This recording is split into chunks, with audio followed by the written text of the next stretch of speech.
예수님의 생애 제3차 갈릴리 사역의 변화산 사건을 우리가 함께 나누려고 합니다. 자, 지난 시간에 예수님께서 제자들과 어디를 소풍 가셨다고 그랬죠? 가이사랴 빌립보 가이사랴라고 하는 그곳으로 예수님이 이제 소풍을 가셨던 거예요. 그리고 그 사건 이후에 엿새가 지났어요. 그리고 특별히 베드로, 야고보, 요한 요 세 명만 데리고 예수님이 산에 오르셨습니다. 자, 넘겨보면 읽어보겠습니다. 엿새 후에 예수께서 베드로와 야고보와 요한을 데리시고 따로 높은 산에 올라가셨더니 그들 앞에서 변형되사 그 옷이 광채가 나며 세상에서 빨래하는 자가 그렇게 희게 할 수 없을 만큼 매우 희어졌더라. 이에 엘리야가 모세와 함께 그들에게 나타나 예수와 더불어 말하거늘.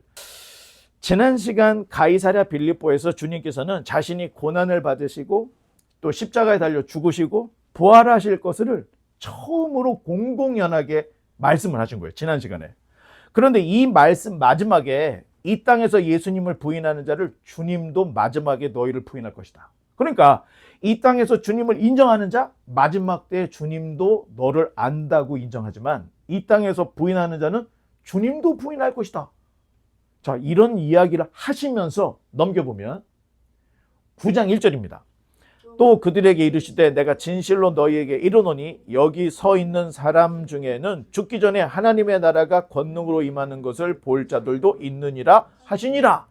사실 지난 시간에 가이사랴 빌립보 이야기는 8장 이야기였지만 9장 1절까지 연결이 되고 있는 거예요. 9장 1절까지. 자, 이 말씀은 완전한 하나님 나라의 권능을 볼 것이다 라고 하기보다는 앞으로 있을 하나님의 영광을 부분적으로 볼 자들도 있다. 자, 예수님께서 이렇게 말씀하신 것으로 이해를 해야 오해를 하지 않습니다. 자, 그 이유는 오늘 본문에서 예수님께서 제자들과 어떤 산에 오르셨는데 갑자기 주님이 날개가 있었다는 얘기는 안 해. 분명히. 그런데 갑자기 광채가 쫙 바라지면서 영광된 모습으로 변형된. 자, 이 변화산 사건은 하나님 나라의 완전한 모습이 아니라 부분적인 성취를 보여주는 거예요. 그리고 예수님께서 볼 자들도 있을 것이라고 얘기했던 그 이야기에 이 언약의 약속의 성취다. 자, 이렇게 볼 수가 있는데, 자, 그러면 주님께서 오르신 산은 어떤 산인지 우리가 정확하게 알 수가 없습니다. 왜냐면 무슨 산이라고 말을 안 해, 성경에. 그러니까 몰라. 다만 넘겨보면 자, 학자들이 이야기하기를 둘 중에 하나라는 거예요. 헐몬산 아니면 다볼산일 것이라고 추정을 하는데, 자, 여기가 헬몬산 밑에가 가이사랴 빌립보가 여기에 있었습니다. 그러니까 혹시 예수님께서 가이사랴 빌립보에서 제자들과 조금 더 산으로 가셨다고 하면 조금 더 북쪽에 있는 헐몬산, 이 헐몬산이 여기서는 이렇게 삼각형으로 표시가 되어 있지만 사진을 보여드리면 꼭 후지산 같이 생겼죠. 굉장히 높습니다. 그리고 위에 빙하가 다 있을 정도로 굉장히 높은 산입니다. 자, 그러니까 여기일 거라고 생각하지만 사실 여기는요, 이 장비 없이는 오를 수가 없는 아주 높은 산입니다. 험한 산이에요. 자, 그러면 여기는 아닐 가능성이 높아. 그리고 그러면 또 하나의 산이 있는데 그 산이 어디냐? 자, 여기 타보르산이라고 되어 있는데 이게 다볼산입니다. 우리 그 말 성경은요, 타보르산을 다볼, 이렇게 강한 발음을 이렇게 연음 발음으로 많이, 그래서 테카볼리를 데가볼리 뭐 이런 식으로 해서 헤롯 안티파스를 안디바 이렇게 연음으로 번역을 많이 해놨는데, 이 저기 타보르산을 다볼산이라고 하는데 이 산이었을 가능성. 그러면 이 산이 어느 정도냐?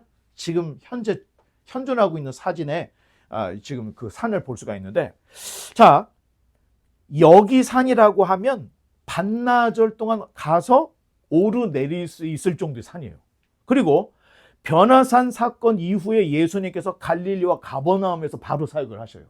그러니까 사실 저기 헤르몬산까지 갔다가 한참 내려와서 갈릴리 가버나움에서 사역하는 것보단 사실 가이사랴 빌립보에서 이미 한참 내려오셔서 이 다볼산쯤에서 이 변화산 사건이 있고, 이 사건 이후에 바로 갈릴리 가버나움에서 사역을 연장하셨다. 자, 이렇게 보는 게 좋을 것 같아서 보통 사람들은 이 변화산을 다볼산일 것이라고 입을 모으고 있습니다. 그런데 정답은 없는 겁니다. 그럼 더군다나 이 다볼산에 주님 변모 성당이 있어요. 오래전에 있는 사람들은 여기에 예수님께서 변화되셨다. 그래서 교회를 지은 거예요. 그래서 주님 변모 성당이 있어요, 여기에. 자, 이렇게 추정을 하면 두 산 중에는 다볼산일 가능성이 높습니다.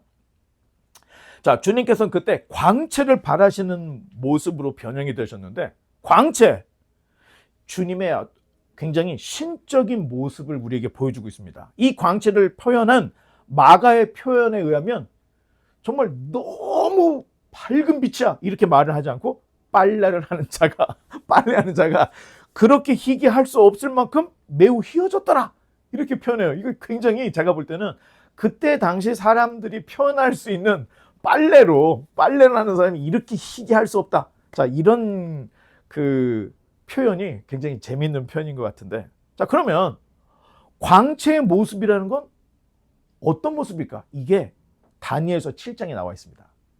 읽어보겠습니다.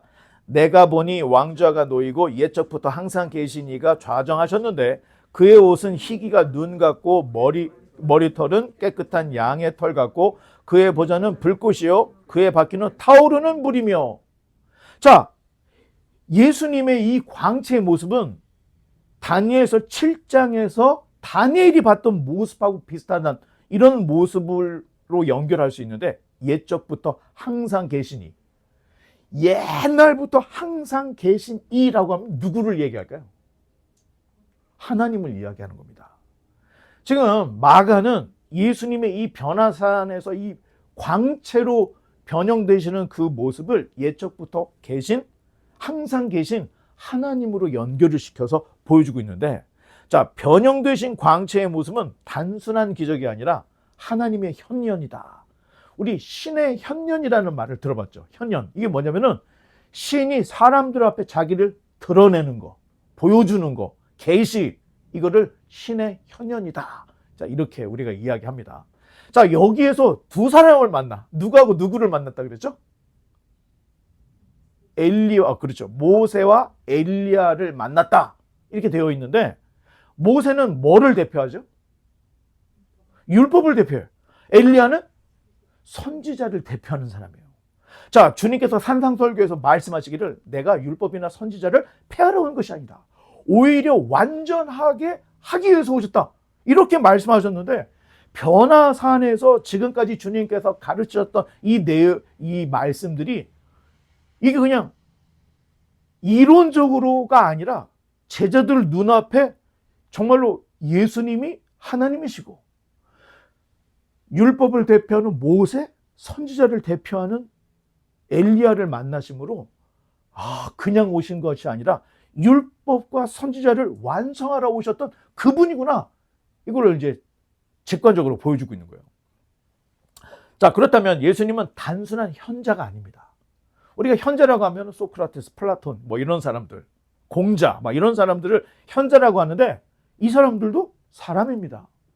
그런데 예수님은 이런 현자하고는 비교할 수 없는 신적 존재라는 것을 이야기해 주는데, 옛적부터 계신 분이다.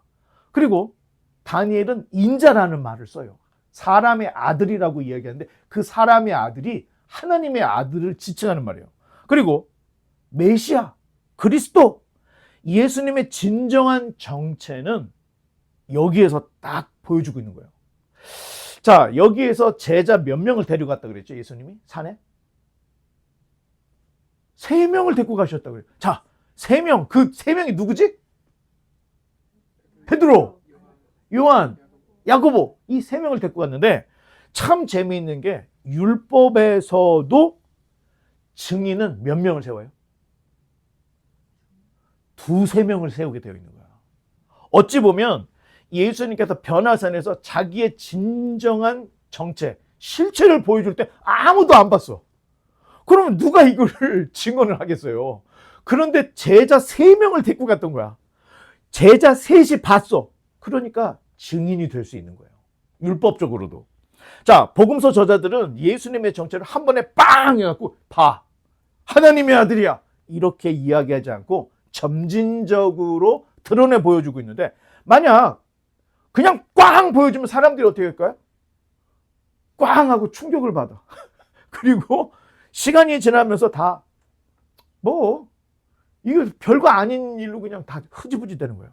그래서 복음서 저자들은 보일 듯 말 듯, 이게 그런 분 같기도 하고 아닌 것 같기도 하고, 자, 이러한 긴장감 속에서 독자들에게 너희가 읽었으면 이래도 못 믿겠느냐, 이런 식으로 점진적으로 예수님의 살아계신 하나님의 모습을 이렇게 점진적으로 보여주고 있는 이런 형태로 복음서를 썼다는 겁니다. 또 넘겨보면 읽어보겠습니다. 베드로가 예수께 고하되 라피아, 우리가 여기 있는 것이 좋사오니 우리가 초막셋을 짓되 하나는 주를 위하여 하나는 모세를 위하여 하나는 엘리야를 위하여 하사이다 하니, 이는 그들이 몹시 두려워하므로 그가 무슨 말을 할지 알지 못함이더라. 자, 오늘도 베드로가 방망이로 휘둘렀어. 초막 몇 개를 진다 그랬어요? 셋을 진대. 자, 누구를 위해서? 또 주님을 위해서, 요 세 분을 위해서 장막을 짓겠습니다. 초막을 짓겠습니다. 이렇게 얘기했던 거야. 자, 그런데 마가는 거기서 뭐라고 해요? 베드로가 너무 무서워가지고 지가 지금 무슨 말 하는지 모르고 뱉더라. 이렇게 얘기를 해요. 자, 지난 시간에도 베드로가 홈런을 날렸죠. 사람들이 나를 뭐라 하냐, 선지자요, 저 했더니 너희는 나를 뭐라고 하냐, 주는 그리스도시요 살아계신 하나님의 아들이십니다. 홈런을 날린 거예요. 그런데 그 다음에 어떻게 했어요? 주님 죽으시면 안 됩니다. 이 녀석, 사탄아 내 뒤로 물러가라. 이렇게 됐습니다. 자, 나중에 보면요, 예수님이 이제 군병들에게 잡혀. 그 직전에 베드로가 무슨 얘기를 하냐면, 주님, 모든 사람이 주를 버릴지라도 나는 결코 버리지 않겠나이다 하고 얘기를 했어. 그런데 어떻게 됐어요? 제일 빨리 도망갔죠. 그리고 숨어 있다가, 야, 너 어쩌고저쩌고 하니까, 난 모르는 분이야. 3번이나 부인해요. 예수님은 그렇게 얘기를 했거든. 너 닭 울기 전에 나를 3번 부인할 걸 그랬는데 그렇게 됐죠. 자, 베드로의 문제가 뭘까요? 주는 그리스도 살아계신 하나님의 아들이 했다가 사탄아 물러가라 이러고, 또 여기다 초막 셋을 짓겠습니다 했더니 예수님께서, 마가가 제가 지금 무슨 말 하는지 모르고 하더라 이렇게 이야기하고 있고, 이 베드로가 이게 굉장히 지금 성격이 나 같은 것 같아요. 나 같아. 문제는 말을 하지 않음이 아니라 듣지 않음에 있다는 거예요. 무엇인가 예수님께서 말씀하시면 좀 깊이 듣고 생각을 하고 해야 되는데, 베드로는 굉장히 직관적인 거야. 지금 보이는 분위기에 따라서 주는 그리스도 했다가 안 됩니다 했다가, 초막 셋을 지을까요? 했다가 부인하지 않겠습니다 하고, 이렇게 말을 못하는 게 아니에요. 고백은 막 남발을 해. 그런데 문제는 뭐냐면, 무엇인가를 진지하게 들어서 생각을 하고, 그 들은 생각이 신앙이 고백이 되었는데 거기까지 가지 못하고 있다는 거예요. 자, 그러니까 바울이 뭐라고 얘기했냐면, 넘겨보면 읽어보겠습니다. 그러므로 믿음은 들음에서 나며 들음은 그리스도의 말씀으로 말미암느니라. 들어야 된다는 거예요. 예수님의 말씀을 들어야 진정한 믿음이 생기는 건데, 베드로는 그냥 눈에 보이는 직관적인 일로 막 하다 보니까 이런 실수를 많이 하는 것 같은데, 자, 그래서 그런지 신앙이 잘한다 할 때는요, 말씀이 들립니다. 그 전까지는 잘 안 들려. 그런데 어느 날 이 말씀이 자기 마음에 확 들어올 때가 있는 거예요. 그런 경험을 한번 하면은 그 다음부터는 절대 잠이 안 옵니다. 그리고 이게 여러분, 꿀을 먹었을 때 그 달미 막 느껴지는 것처럼 성경 말씀, 설교 말씀이 너무 달게 느껴져요. 이게 자기는 잘 못 느껴요. 그런데 시간이 지나고 나서 왜 이렇게 내가 말씀이 이렇게 달지? 성경 말씀이 좋고 막 이렇게 자기도 모르게 바뀌는 거예요. 이게 바로 바른 신앙의 성장이다. 자, 이렇게 볼 수가 있는데, 또 계속해서 넘겨보면 읽어보겠습니다. 마침 구름이 와서 그들을 덮으며 구름 속에서 소리가 나되 이는 내 사랑하는 아들이니 너희는 그의 말을 들으라 하는지라. 문득 둘러보니 아무도 보이지 아니하고 오직 예수와 제자들 뿐이었더라. 자, 이때 구름 속에서 소리가 났다는 거예요. 뭐라고 얘기했죠? 이는 내 사랑하는 아들이니 너희는 그의 말을 들으라. 자, 이렇게 하늘의 소리가 한 번 또 있었죠. 언제 있었죠? 세례를 받을 때. 세례 요한에게 예수님이 세례를 받을 때 이는 내 사랑하는 아들이다. 그런 선포가 있어요. 자, 그러니까 예수님이 사람들과 섞여 있을 때 야, 내가 하나님의 아들이야. 사람들이 저 미친 거 아니야? 이렇게 되는 거예요. 그런데 이런 굉장히 두려운 상황, 구름이 막 끼고 막 이런 데에서 갑자기 하늘에서 이는 이런 얘기를 들으면 어떨까요? 사람들 귀에 확 들어오는 거죠. 그리고 예수님을 바라볼 때 예수님 보통 분이 아니구나. 그러니까 굉장히 중요한 예수님의 정체는 예수님이 직접 내가 그리스도야 이렇게 말하지 않고 하늘에서 오는 세례 받을 때 변화산에서 하늘의 음성으로 이는 내 사랑하는 아들이다. 이제 이런 증언들을 하게 되는데 세례 요한은 평범한 사람이 아니었죠? 예수님과 세례 요한의 나이 차이가 얼마나 될까요? 6개월 차이였습니다. 근데 먼저 태어나서 할 일이 뭐였죠? 주님의 길을 예비하는 광야의 소리였다. 이 사람이 보통 사람이 아닙니다. 이스라엘에게 엄청난 회개 운동을 일으킨 사람이에요. 그리고 헤롯도 사람 목숨을 파리 목숨 죽이듯 하는 사람도 함부로 대하지 못했던 사람입니다. 그런데 세례 요한 예수님께서 그는 마지막 선지자였다. 구약의 마지막 선지자였고 예수님이 오셔서 구약을 덮는 거야. 그러면서 새로운 시대가 열어지는, 자, 이거 굉장한 대전환이 세례 요한과 예수님의 이 교차를 통해서 보여주고 있는데, 자, 그러면 모세와 엘리야는 아까 얘기했죠? 율법과 선지자를 대표하는 자들이라는 거예요. 자, 그렇다면 이 하늘의 음성이 선포되고 울려 퍼질 때는 특별한 날이었던 거예요. 예수님이 왕으로 등극하는 세례 때, 그리고 여기에서 진정한 자기의 모습을 제자들에게 보여주는 변화산에서 내 아들이다. 자, 그러면서 뭐라고 얘기를 했냐? 너희는 그의 말을 들으라. 이런 얘기를 해요. 자, 신앙이라는 것은 아까 얘기했죠. 베드로의 문제가 뭐라 그랬어요? 말을 못하는 게 아니야. 자세히 듣지를 못해. 이해를 못했다는 거예요. 그런데 지금 하나님께서 그 음성으로 말씀하시기를 너희는 그의 말을 들으라고 하는 거예요. 자, 예수님이 진정으로 하나님의 아들이시기 때문에 그분의 말씀은 인간의 교훈 정도가 아니에요. 내 삶을 움직이는 생명의 말씀이다. 그러니 반드시 듣고 예수님의 말씀에 순종해야 된다. 자, 이런 이야기를 다른 사람이 한 게 아니고 하늘의 음성으로서 들려주고 있는데, 자, 또 넘겨보면 조금 깁니다. 시작.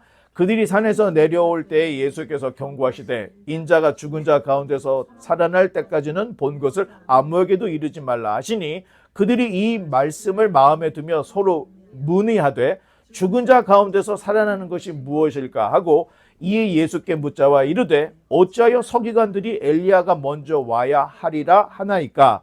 이르시되 엘리야가 과연 먼저 와서 모든 것을 회복하였거니와 어찌 인자에 대하여 기록하기를 많은 고난을 받고 멸시를 당하리라 하였느냐. 그러나 내가 너희에게 이르노니 엘리야가 왔을 때 기록된 바와 같이 사람들이 함부로 대우하였느니라 하시니라. 자, 예수님께서는 영광 체험 후에 이거 비밀이니까 아무에게도 발설하지 마 이렇게 이야기를 하셨어요. 비밀 유지 명령을 내리셨던 거예요. 특히 인자가 죽은 자 가운데서 살아날 때까지 이 비밀을 너희들이 지켜야 돼. 이런 얘기를 하셨죠. 그러나 제자들은 생각할 때 죽은 자 가운데서 살아나는 거? 이게 뭐지? 의문이 들었던 거예요. 마치 니고데모가 예수님께 왔을 때 거듭나지 않으면 하나님 나라를 볼 수 없다 할 때 거듭나는 거예요? 그러면 엄마 뱃속으로 기어들어가 다시 태어나요? 그렇게 이야기했던 것처럼 죽은 자 가운데서 살아나는 게 뭔지를 몰랐던 거예요. 자, 이야기의 흐름상 사실 이 이야기는 죽은 자 가운데서 살아난 이야기는 예수님이 죽은 자 가운데서 부활하신 그때까지 내가 죽을 때까지 비밀로 해 라고 이야기가 전개가 되고 있지만 사실 이 이야기의 흐름상 죽은 자 가운데서 다시 살아나는 이야기는 예수님이 엘리야와 모세와 함께 대화를 하셨던 내용일 수 있다는 겁니다. 자, 앞으로 주님께서 고난당하시고 죽으시고 부활하실 사역에 대한 대화를 엘리야, 모세와 함께 예수님께서 말씀을 나누고 있었던 거예요. 자, 어쩌면 죽으시는 이야기, 예수님이 고난받고 죽는 이야기는 누구랑 이야기했을까요? 율법의 대표자였던 모세랑 죄로 인한 죽음에 대한 이야기를 나눴을 가능성이 있고, 부활에 대한 이야기는 엘리야와 이야기를 나눴을 가능성이 있어요. 부활에 대한 의문을 품었던 제자들이 이제 주님께, 아니 주님, 아까 말씀하시고 주님도 이야기했던 죽은 자 가운데서 다시 살아나는 게 뭐예요? 그리고 엘리야에 대해서 물어봅니다. 왜? 엘리야에 대해서 왜 물어봐요? 죽은 자 가운데서 살아난 이야기를 엘리야와 하셨던 이야기를 듣고 예수님도 죽은 자 가운데서 부활하기 전까지는 비밀로 붙여라. 이거 흐름상 그렇다는 겁니다. 자, 그러자 주님께서는 세례 요한이 바로 엘리야였음을 확증을 해주는 거예요. 그 전까지는 세례 요한이 엘리야였을까 말았을까 이렇게 얘기를 했지만 지금은 예수님이 확증을 해줘요. 세례 요한은 엘리야였다. 자, 그러면서 인자도 고난을 받고 멸시를 받게 될 것을 이야기를 하시는 거예요. 당시 거의 모든 사람은 어떤 메시아를 꿈꾸고 있었죠? 왕 같은 정치적 메시아를 꿈꾸고 있었다는 거예요. 그러나 십자가 없는 영광은 없다. 예수님께서는 이 변화산에서도 죽음에 대해서 부활에 대한 이야기를 하셨지, 내가 와서 탱크를 몰고 가서 완전히 이거 다 막 로마를 멸망시키고 이런 얘기를 하지 않았다는 거예요. 자, 14절 넘겨보면 읽어보겠습니다. 이에 그들이 제자들에게 와서 보니 큰 무리가 그들을 둘러싸고 서기관들이 그들과 더불어 변론하고 있더라. 자, 주님께서 변화산에서 모세와 엘리야 이렇게 만나는 사이에 남아있던 제자 베드로, 야고보, 요한 요 셋 빼놓고 나머지 제자들이 아주 곤욕을 치르고 있었습니다. 예수님과 세 제자들이 산에서 내려와 보니까 제자들과 서기관들이 뭘 하고 있어요? 변론을 막 하고 있는 거야. 자, 넘겨보면 또 읽어보겠습니다. 온 무리가 곧 예수를 보고 매우 놀라며 달려와 문안하거늘 예수께서 물으시되 너희가 무엇을 그들과 변론하였느냐? 무리 중에 하나가 대답하되 선생님, 말 못하게 귀신 들린 내 아들을 선생님께 데려왔나이다. 귀신이 어디서든지 그를 잡으며 거꾸러져 거품을 흘리며 이를 가며 그리고 파리해지는지라. 내가 선생님의 제자들에게 내쫓아 달라 하였으나 그들이 능히 하지 못하더이다. 자, 어려운 단어가 있습니다. 파리가 무슨 뜻일까? 파리. 파리해지는지라. 이 파리가 아닙니다. 그냥 마르고 핏기가 없음을 얘기해요. 파리해진대요. 마르고 핏기가 없어져. 그래서 우리 보면 뭐 오맨이나 666이나 무슨 뭐 괴기 영화 보면은 귀신 들린 사람 얼굴이 어때요? 핏기가 없죠. 허옇죠. 그리고 다 이렇게 삐짝 말랐어. 그게 파리하다 이런 뜻입니다. 자, 예수님께서 없는 사이에 귀신 들린 아들을 가진 아버지가 제자들에게 왔던 거예요. 그러니까 예수님이 없어. 그러니까 제자들에게 당신들 제자들이니까 우리 아들에게 붙어있는 귀신 좀 쫓아주십시오. 그런데 제자들이 쫓았어요? 못 쫓았어요? 지금 오늘 내용을 읽어보니까 실패했던 거예요. 자, 아마 그런 광경을 보던 서기관들이 가봐. 니네 예수는 귀신의 왕 바알세불을 짚혀서 기적을 일으켰던 거야. 그러니까 예수가 없으니까 귀신을 너희들이 쫓지 못하는 거 아니야? 하면서 서기관들이 제자들을 굉장히 곤욕스럽게 다가와서 변론을 했던 겁니다. 자, 이런 상황을 다 보시고 예수님께서 이제 이렇게 말씀하십니다. 좀 깁니다. 자, 넘겨보면 대답하여 이르시되 믿음이 없는 세대요, 내가 얼마나 너희와 함께 있으며 얼마나 너희에게 참으리요. 그를 내게로 데려오라 하심에 이에 데리고 오니 귀신이 예수를 보고 곧 그 아이로 심히 경련을 일으키게 하는지라. 그가 땅에 엎드러져 구르며 거품을 흘리더라. 예수께서 그 아버지에게 물으시되 언제부터 이렇게 되었느냐 하시니 이르되 어릴 때부터니이다. 귀신이 그를 죽이려고 불과 물에 자주 던졌나이다. 그러나 무엇을 하실 수 있거든 우리를 불쌍히 여기사 도와주옵소서. 예수께서 이르시되 할 수 있거든이 무슨 말이냐? 믿는 자에게는 능히 못할 일이 없느니라 하시니 곧 그 아이의 아버지가 소리를 질러 이르되 내가 믿나이다 나의 믿음 없는 것을 도와주소서 하더라. 예수께서 무리가 달려와 모이는 것을 보시고 그 더러운 귀신을 꾸짖어 이르시되 말 못하고 못 듣겠는 귀신아 내가 네게 명하노니 그 아이에게서 나오고 다시 들어가지 말라 하시매 귀신이 소리 지르며 아이로 심히 경련을 일으키게 하고 나가니 그 아이가 죽은 것 같이 되어 많은 사람이 말하기를 죽었다 하나 예수께서 그 손을 잡아 일으키시니 이에 일어서니라. 집에 들어가심에 제자들이 조용히 묻자오되 우리는 어찌하여 능히 그 귀신을 쫓아내지 못하였나이까? 자, 귀신 쫓는 이야기는 예수님이 여러 번 보여줬기 때문에 제가 뭐 특별히 이야기를 하지 않겠습니다. 그런데 문제는 자, 예수님이 제자들에게 권능을 주신 일이 있습니다. 거라사 지방 사건 이후에 12 제자를 뽑으시고 귀신을 쫓는 권능을 주시고 둘씩 파송을 보냈던 적이 있어요.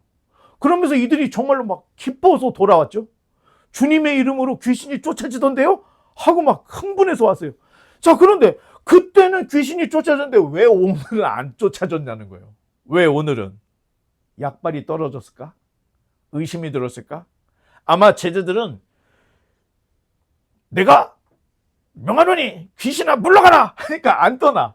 자, 그러면 예수님께서 하셨던 걸 생각해보고 에바다 하셨을 텐데 그것도 안 떠나. 그러면 달리다금 해도 귀신이 안 가. 그러니까 야, 우리가 지금 뭐를 잘못했지? 이 지금 제자들이 멘붕에 빠진 거예요. 자, 예수님이 없는 현실에서 제자들은 철저히 실패를 하고 있습니다. 자, 이 실패를 예수님이 어떻게 진단을 하냐면 넘겨보면 읽어보겠습니다. 이르시되 기도 외에 다른 곳으로는 이런 종류가 나갈 수 없느니라 하시니라. 제자들의 문제는 뭐예요? 기도가 없었다는 겁니다. 기도가. 믿음이 없는 세대요 라고 주님께서 지적을 했다 할 때에는 믿음이 없어. 그리고 귀신을 못 쫓다 할 때는 기도를 안 했다는 거예요. 그러니 능력이 부족한 것이 아니라 믿음도 없고 기도도 안 했고 그러니 당연히 실패하지. 자, 기도한다는 것은 철저히 누구를 의지한다는 거예요? 하나님을 의지한다는 겁니다. 아니, 그래서 하나님이신 예수님도 중요한 순간마다 뭐를 하셔요? 밤새 기도하셨다고 돼 있어요. 사람들이 막 몰려올 때 잠깐 피해서 조용한 데 가서 기도를 하시고 밤새 기도하시고 이런 모습을 보는데 아니, 예수님이 하나님인데 뭐하러 기도를 해요? 왜? 예수님도 육신을 가지고 있잖아. 그러기 때문에 예수님도 기도를 한다는 겁니다. 자, 그러니 우리는 하나님도 아니야. 그런데 우리들이 기도를 안 하면 이 땅에서 어떻게 승리를 하고 이길 수 있겠습니까? 반드시 영적인 문제는 기도를 해야 이길 수 있는데, 자, 믿음, 기도, 이거는 뗄래야 뗄 수 없는 관계고, 이런 것들을 한마디로 이야기하면 경건이라고 이야기합니다. 그러니 우리가 경건의 연습이라 할 때는 뭐가 있어야 될까요? 하나님의 말씀을 들어야지. 하나님의 말씀을 가까이 해야 되지.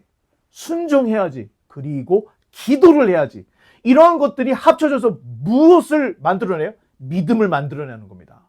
이 믿음이 결국에는 경건의 연습이 되어서 내가 명할 때 내 이름으로 명하는 거예요. 예수님의 이름으로 귀신아 물러가라 하면 귀신이 와 하고 물러나가는 거예요. 그런데 그런 능력이 없어. 매일 기도도 안 해. 성경도 안 봐. 이런 사람은 능력이 없기 때문에 귀신을 쫓을 수가 없다는 겁니다. 이제 마무리하겠습니다.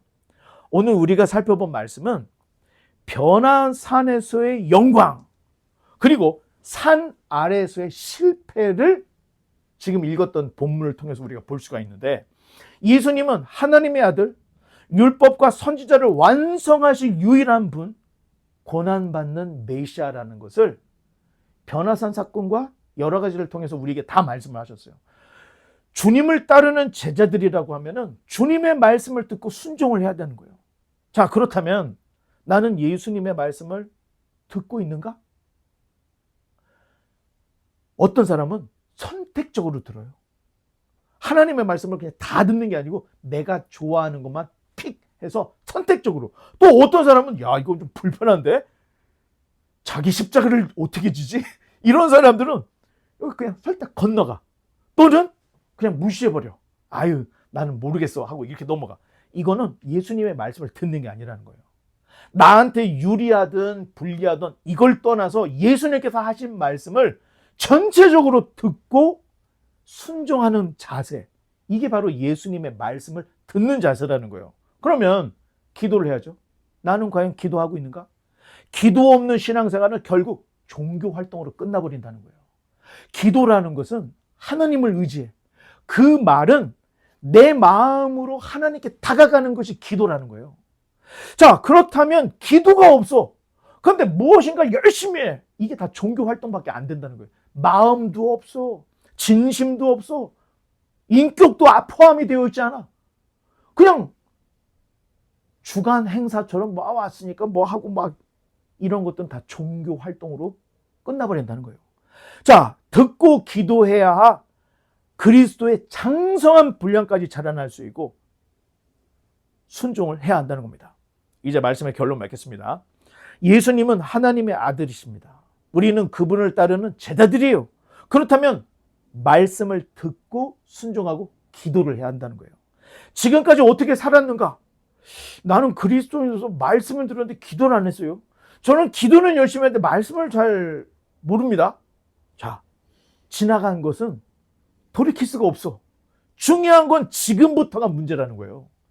이제 하나님의 말씀을 들었으니, 예수님의 말씀을 들었으니 이제라도 주님의 말씀에 귀를 기울이고 그 말씀에 순종하고 이 말씀과 순종에 기도를 합쳐서 인격적인 관계를 형성하는 것, 이제부터가 중요하다는 거예요.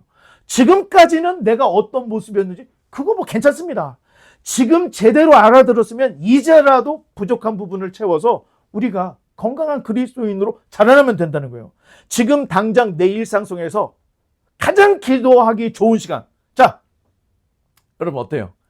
언제가 제일 기도하기 좋은 시간인가요? 이건 다 틀려. 사람마다 틀려. 혹시 지금 제가 이야기하는 것은 여러분을 곤란하게 하려고 하는 게 아니에요. 한번 깊이 생각해봐요. 나의 하루 아침에 몇 시에 일어나고 무슨 일을 하고 뭐 저녁은 어떻게 되고 하루가 있어. 그러면 그 틈에 내가 하나님과 나와의 단독적인 요 관계를 가질 수 있는 타이밍이 언젠가? 여러분 한번 생각해 보세요. 그리고 그 타이밍이 이거다 생각할 때는 여러분 그 시간 기도하는 시간을 만들어야 된다는 거예요.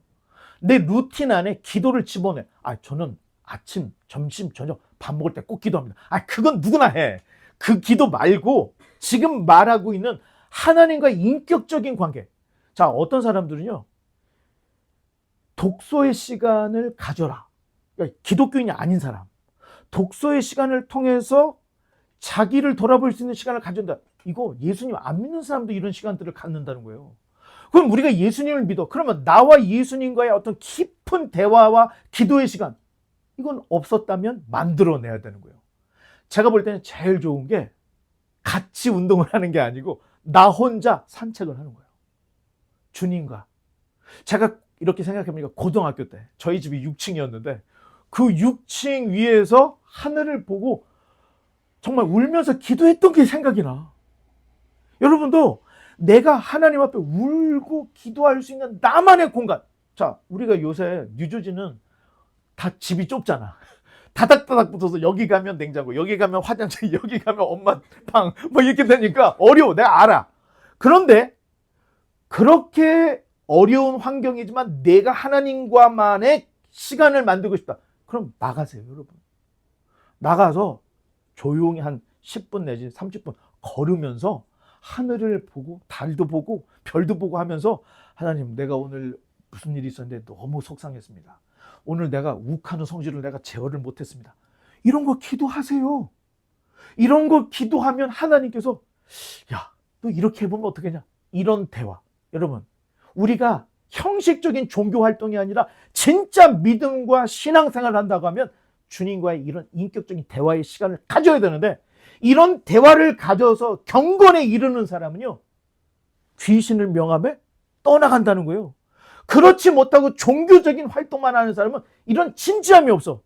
바라기는 기도하기 시작함으로 변화산의 영광이 산 아래 내 삶을 실패하지 않도록 이끌어 주시는 그 하나님의 보호와 인도함을 경험할 수 있는 저와 여러분 되시기를 주님의 이름으로 간절히 축원합니다. 기도하겠습니다.